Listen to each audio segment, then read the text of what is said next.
Doctor Akhtar Hussain صاحب، مجھے یہ اندازہ تو ہے کہ آپ کو کم عمری ہی میں علم و ادب سے دلچسپی پیدا ہو گئی تھی۔ لیکن آپ یہ بتائیں کہ آپ کے خیال میں صحیح معنوں میں آپ کی ادبی زندگی کا آغاز کب اور کہاں ہوا؟ لطف اللہ صاحب، اب 50 سال ہونے کو آ گئے۔ جون 1928 کی بات ہے، میں نے رائے پور سے میٹرک کا امتحان پاس کیا تھا۔ اس وقت میری عمر 16 سال تھی، اور میں علم کی جستجو میں کلکتے روانہ ہوا، اور کلکتے میں ہی میری ادبی زندگی کا آغاز ہوا، اور میرا علمی اور ادبی شعور بیدار ہوا۔ اس سے قبل کہ میں اس زمانے کے کلکتے کے ثقافتی اور ادبی ماحول اور شخصیتوں کے متعلق تفصیل سے کچھ کہوں، جی بہتر ہوگا کہ کلکتے کے پس منظر جی، کو بیان کرتا چلوں، بہتر۔ کیونکہ شمالی ہند یا پاکستان میں اب ان پرانی باتوں کے جاننے والے کم رہ گئے ہیں، درست ہے، اور ان باتوں کا ذکر اب کتابوں میں بھی کم آتا ہے۔ شاید۔ تو کلکتے کی اہمیت دراصل 18ویں صدی کے اواخر میں شروع ہوئی، جی جب وہ ایسٹ انڈیا کمپنی کا مستقر تھا، اور ایسٹ انڈیا کمپنی نے مشرقی ہند پہ سیاسی غلبہ حاصل کر لیا، اور اس کے بعد رفتہ رفتہ 19ویں صدی اور 20ویں صدی کے آغاز تک تو وہ ہندوستان کا دارالسلطنت رہا، درست، ہندوستان کا گورنر جنرل وہیں رہتا جی ہاں، تھا۔ تو کلکتہ میں کلکتے کی سیاسی اور تجارتی اہمیت اسی زمانے میں آج سے 200 سال پہلے اتنی ہو چکی تھی کہ سارے بر صغیر سے لوگ وہاں پہنچنے لگے تھے۔ اچھا، صرف بر صغیر نہیں بلکہ دنیا کے مختلف ممالک سے بھی لوگ آنے لگے تھے، اور یعنی ایک میں پہنچا ہوں 1928 میں، اس سے ٹھیک 100 سال پہلے جب مرزا غالب جی اپنی پینشن کی پیروی کے لیے کلکتے گئے، گئے تھے، جی تو وہ کلکتے کے ماحول سے اتنے متاثر ہوئے کہ اس کے متعلق انہوں نے فارسی میں بہت کچھ لکھا ہے، بلکہ جی اردو ہے، میں بھی۔ جی ہے، یہاں ہاں، ان کی ایک مشہور غزل ہے جس کا مطلع ہے کلکتے کا جو ذکر کیا تو نے ہم نشیں، ایک تیر میرے دل پہ وہ مارا کہ ہائے ہائے ہائے۔ ہائے، تو کلکتے کی اس وقت بھی ایک کلچرل حیثیت اتنی اہم ہو چکی تھی، یوں تو انگریزی کا چرچا، انگریزی کے اخبار اور رسالے وہاں نکلنے ہی لگے تھے۔ فارسی کا میرا خیال ہے کہ بر صغیر میں سب سے بڑا مرکز 19ویں صدی کے آغاز میں کلکتہ ہو چکا کلکتہ تھا، ہی رہا تھا، کلکتہ تھا، اس لیے کہ ایرانی بڑی تعداد میں، کیونکہ دلی تو اجڑ چکی تھی، جی تو ایرانی اب جو آتے تھے تو وہ کلکتے کا رخ کرتے تھے، کیونکہ نئی ابھرتی ہوئی سیاسی طاقت جو انگریزوں کی تھی ان کا مرکز تھا کلکتہ۔ تو ایرانی تاجر بڑی تعداد میں وہاں جمع ہوئے کلکتے میں، ان میں دانشور بھی تھے۔ چنانچہ مرزا غالب جب کلکتے گئے، اور وہ برہان قاطع کا مشہور جو ادبی مباحثہ ہوا، اس میں جی، مرزا غالب کو بڑے بڑے فارسی عالموں سے اور دانشوروں سے واسطہ پڑا۔ واسطہ پڑتا رہا، البتہ جہاں تک اردو کا تعلق ہے، واجد علی شاہ، جب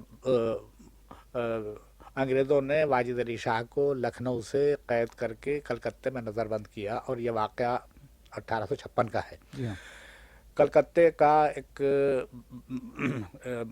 بیرونی علاقہ تھا جسے کہ واجد علی شاہ نے مٹیا برج کا نام دیا تھا، وہ سارا علاقہ واجد علی شاہ کو دے دیا گیا، اور واجد علی شاہ کے ساتھ ہزاروں اہل لکھنؤ وہاں جا کے آباد ہو گئے، اور یہ گویا لکھنؤ کا ایک چھوٹا سا ایک نمونہ تھا۔ تو اردو کا یہ کلکتہ شہر کے کس علاقے میں تھا یہ یہ مٹھائی بھٹی؟ کلکتے کے جنوب میں، اب تو اچھا۔ یہ ایک صنعتی علاقہ ہو گیا ہے، لیکن جب میں نے اسے دیکھا تھا یہ جہاں علی پور کے قریب یہ اس وقت، یعنی اب تو بڑا گنجان علاقہ ہے، لیکن 50 سال پہلے بھی اس طرف آبادی بہت کم تھی، جنوب میں تھا یہ، جی ہوگلی کے کنارے جی یہ تھا علاقہ۔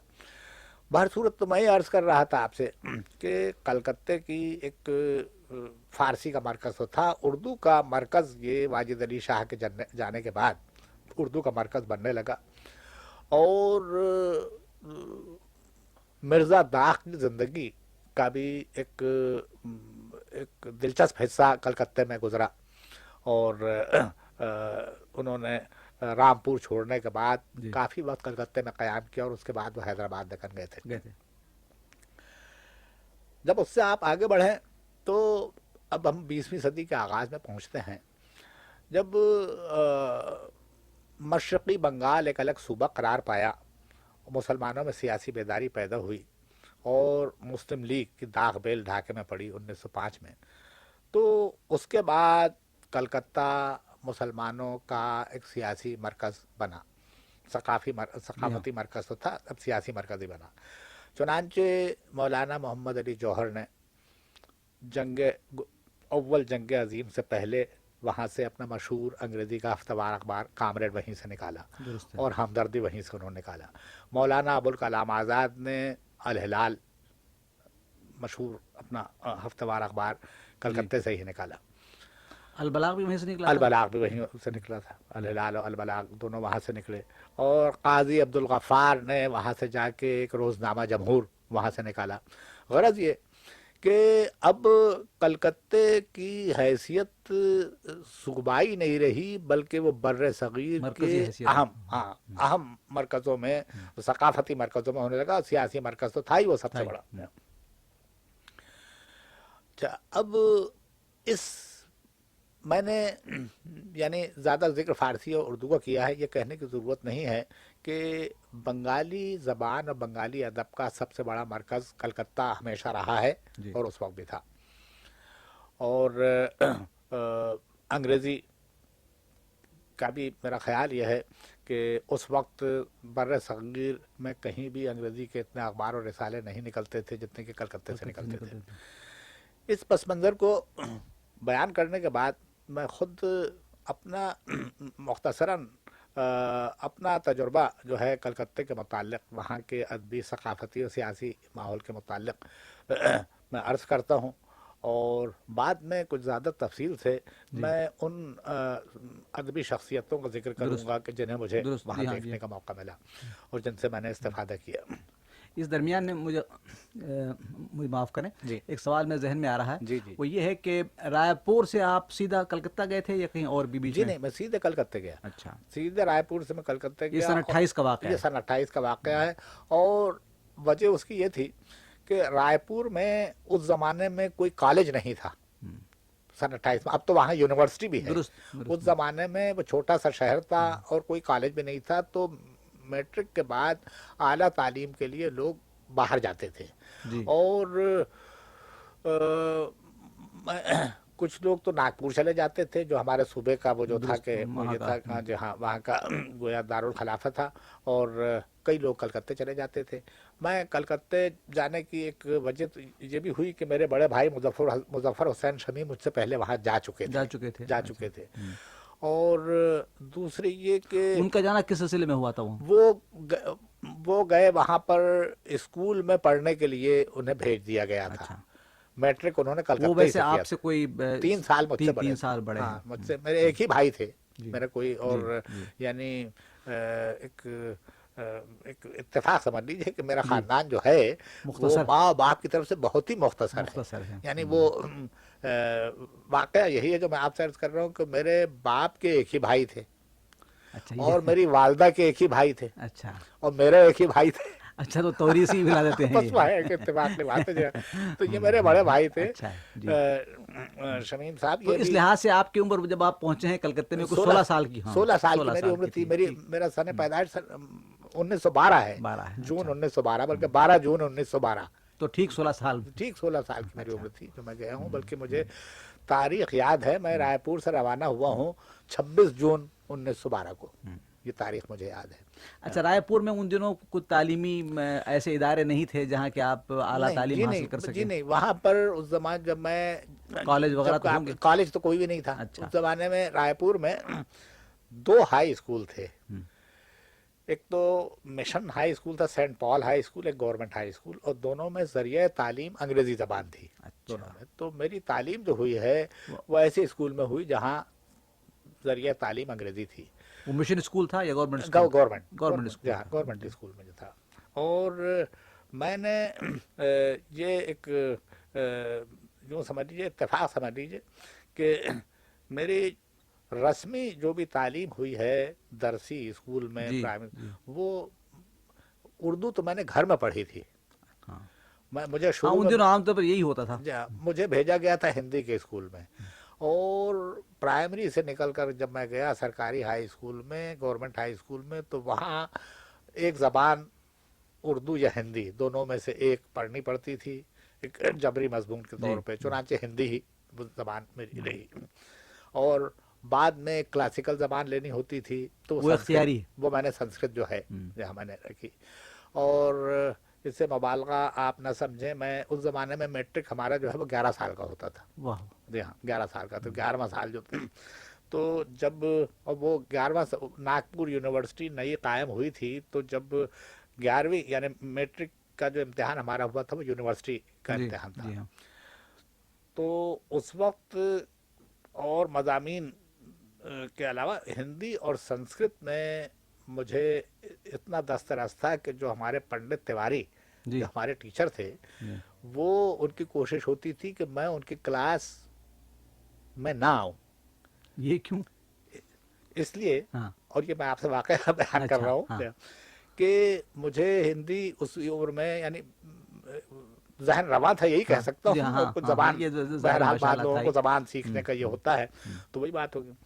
تو وہ مجھے ہندی اتنی اچھی آتی تھی اور سنسکرت بھی عمر کے لحاظ سے اتنی اچھی آتی تھی کہ کبھی کبھی میں غلطی اپنے استاد کی پکڑ لیتا تھا کلاس میں۔ تو وہ اب جو ہے یعنی اب وہ ہاں، مشکل کا مقام تھا پنڈت ان کے جہاں، لیے۔ اور ایک مسلمان، اور میں واحد مسلمان ہاں، تھا ہاں، جو ان ہاں، کی کلاس ہندی اور سنسکرت پڑھتا تھا، تو یہ ان کے لیے یہ چیز تو جو یہ ہے دونوں زبانوں پر آپ نے دسترس حاصل کی کہاں سے؟ وہیں سے۔ وہی اسکول جی ہی جی سے؟ جی جی، میں اچھا، خود اپنے اسکول، شوق سے، اچھا، خود شوق سے، اپنے، ہاں، بالکل اپنے شوق سے، کیونکہ میرے گھر کا ماحول ایسا تھا کہ میں تو جب میں 3 سال کا تھا میری والدہ کا انتقال ہو گیا، اور میرے والد ملازمت کے سلسلے میں زیادہ باہر ہی رہتے تھے، تو میں اور میرے بڑے بھائی اور ایک پرانی ملازمہ اور ایک پرانا ملازم، تو یہ سمجھ لیجئے کہ ہم نے جو کچھ یعنی حاصل کیا جو وہ شوق ہی سے، وہ شوق سے اپنے کیا، ورنہ کوئی نہ کوئی رہنمائی ورنہ کرنے عام طور پر والا یہ تھا۔ ہوتا ہے کہ والدین ہوتے ہیں جی یا ہاں، جی ہاں، پڑوس وہ ہوتا ہے جی یا ہاں، جی استاد ہاں، وہ ہوتے ہیں یا تو جی معلم۔ ہاں، تو وہ اس زمانے کے استادوں میں ایک بات تھی کہ وہ توجہ ضرور دیتے تھے، خیال رکھتے تھے، تاہم اگر شوق نہ ہو اگر شوق نہ طالب ہو العلم اگر میں تو تو کچھ نہیں بیکار ہو ہے، جی سکتا ہاں، تھا۔ تو معاملہ آگے نہیں بڑھ جی، پاتا۔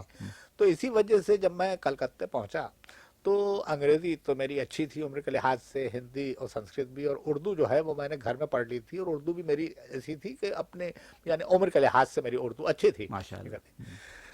تو اب یہ تھا میرا مبلغ علم۔ تو گویا 16 سال کی عمر میں جی آپ کو تقریباً جی، کیا بلکہ 4 زبانوں پر عبور حاصل ہو گیا تھا۔ اتنا تھا جی ہاں کہ میں انگریزی اور اردو ہندی میں لکھ سکتا تھا، اچھی لکھ سکتا تھا اس وقت بھی۔ میرے مضامین بھی جو ہیں کچھ اس وقت کی بھی عمر کے کہ بہرحال ادھر ادھر لکھے ہوئے پڑھے بھی ہیں کہیں میں، خیر۔ یہ سب یہ اپنی جگہ خود ایک بڑا کارنامہ ہے کہ کوئی شخص اتنی چھوٹی عمر میں 4 زبانوں پر اتنا عبور حاصل کر لے کہ وہ اپنے خیالات کو ادا کر بلکہ میں نے سکے کلکتہ زبانی جب لکھنے جانے میں۔ کا ارادہ کیا، کچھ میں نے بنگالی بھی جو ہے میں نے پڑھنی وہیں رائے پور میں شروع کر دی تھی، اچھا، کیونکہ بنگالی جو ہے اگر کسی کو آتی ہو، سنسکرت اچھی آتی ہو، تو پھر یہ زبانیں جو ہیں گجراتی یا مراٹھی یا بنگالی جو ہے پڑھنا زیادہ مشکل نہیں ہے، وہ دیوناگری آسان ہے اسکرپٹ کہ کی، ہم وہ ایک بہرحال۔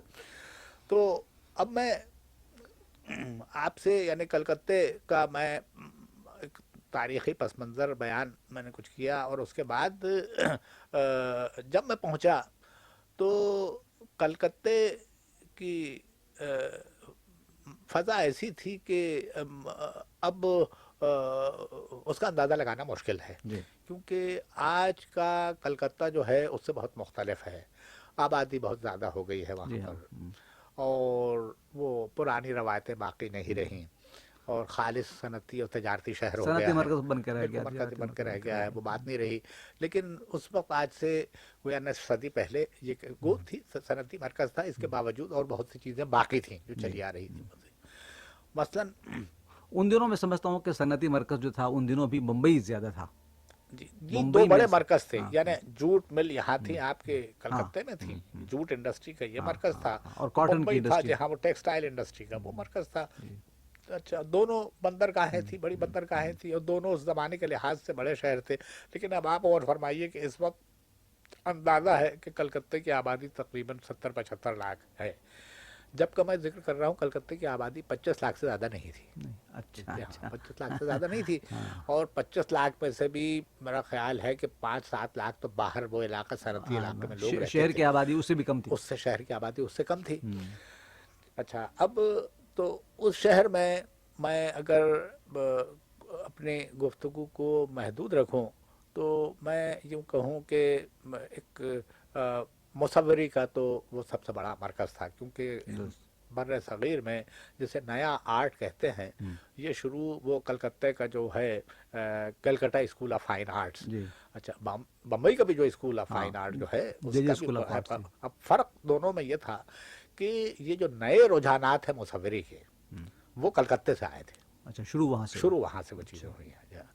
اور اس میں یعنی وہ شانتی نکیتن کے جو مصور تھے ٹیگور، جی اور ہاں، ٹیگور نے جنہیں اپنے ادارے میں جن لوگوں کو جمع کر رکھا تربیت تھا دی، جہاں انہوں نے، اور بلکہ وہ پورا وہ جو ہے ٹیگور کی شاعری اور اس زمانے کی مصوری، ان سب کا اگر آپ سراغ لگائیں تو یہ امپریشنزم کی جو تحریک جو یورپ میں جو ہے 19ویں صدی کے اواخر میں جو فرانس سے شروع ہوتی ہے، جس کا بہت بڑا اثر گویا مصوری پر ہوا ہے، اسکلپچر پر ہوا ہے، شاعری پر ہوا ہے، درست، تو وہ اثر سب سے پہلے آیا ہے بنگال میں اور کلکتے میں آیا ہے۔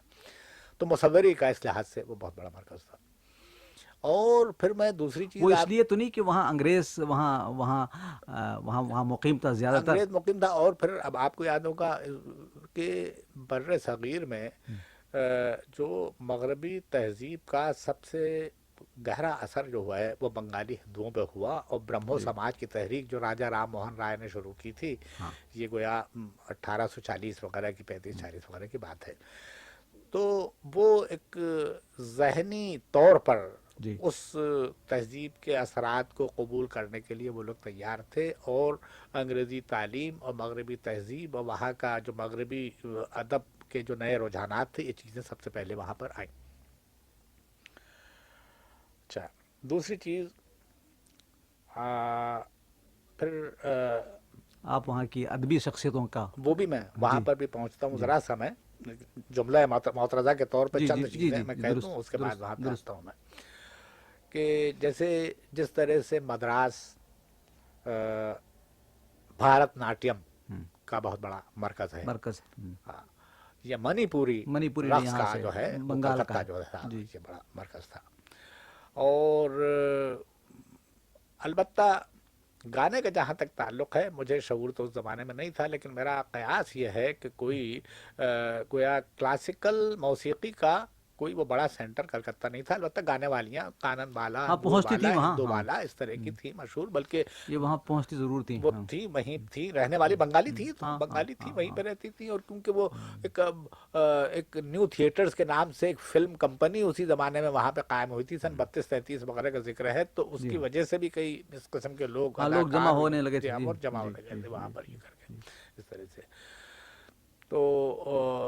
تو یہ ایک بات یعنی میں آپ سے پوچھوں ڈاکٹر صاحب، جی اگر آپ جی جی وہ جب آپ نے وہاں کے شانتی نکیتن کے مصوروں کا ذکر کیا اور جی وہاں کی مصوری اسکول آف آرٹس کا ذکر جی جی کیا ہے، ہاں جی ہاں تو آپ کے ذہن میں کوئی ان دنوں کا کوئی مصور آپ کے ذہن میں ہے جس کو آپ جانتے ہوں یا آپ نے دیکھا ہو یا جس سے ایک آپ امپریس ہوئے؟ میں جب کبھی مجھے شانتی نکیتن جانے کا، میں تو کم عمر تھا، لیکن میں نے جن لوگوں کو دیکھا ہے اور جی جن کی بڑی شہرت تھی اس زمانے میں، جی اور وہ شانتی نکیتن میں ایک تو یہ نند لال بوس جی ایک بڑے مشہور مصور تھے اس زمانے کے، جی اور ان کا ذکر اکثر آتا ہے۔ ان کا کام یہ تھا کہ انہوں نے یہ فوک آرٹ جسے آپ کہتے جی ہیں، جی جی فوک آرٹ کو انہوں نے ایک فروغ دیا، فروغ دیا، اور پھر ان کے شاعر ٹیگور کے ہی ایک ہوتے تھے، میرا خیال ہے کہ ان کے چچا زاد بھائی تھے یا ان کے خالہ زاد بھائی، قریبی عزیز ضرور تھے وہ، ان کا نام تھا اونیندر ناتھ ٹیگور۔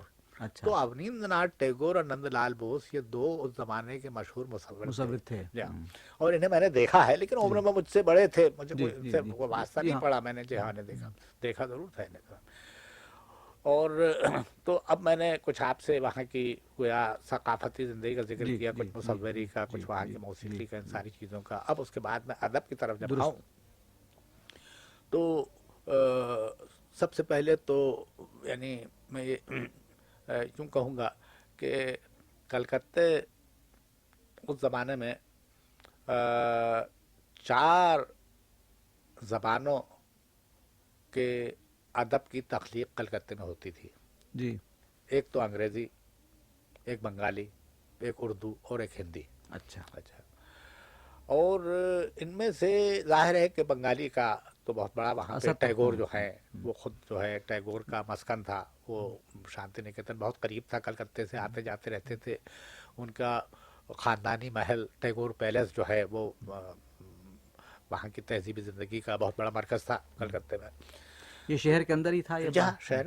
شہر کے اندر تھا، یہ شام بازار ایک محلہ ہے، اس میں ٹیگور پیلیس اب بھی ہوگا، وہ اچھا، پرانی مجھے یہ جگہ۔ بتائیے، میں کبھی کلکتہ گیا نہیں، شانتی نکیتن تھا کہاں، ہے کہاں یہ بھائی؟ شانتی ایک جگہ ہے، یہ شہر کے وسط میں ہے یا جی نہیں، شہر سے یہ کوئی 60 میل دور ہے۔ او ہو، اچھا جی ہاں، اچھا، 60 میل دور جو ہے ایک بولپور ایک جگہ تھی، تو وہاں پر انہوں نے ٹیگور نے ان اپنا ڈیرا زمینیں، ڈالا۔ جی ہاں، وہاں پر انہوں نے ان کی زمینیں تھی، تو ان زمینوں کو انہوں نے وقف کیا ایک تعلیمی ادارے کے لیے، اس کا نام انہوں نے شانتی نکیتن اس کا اچھا، رکھا۔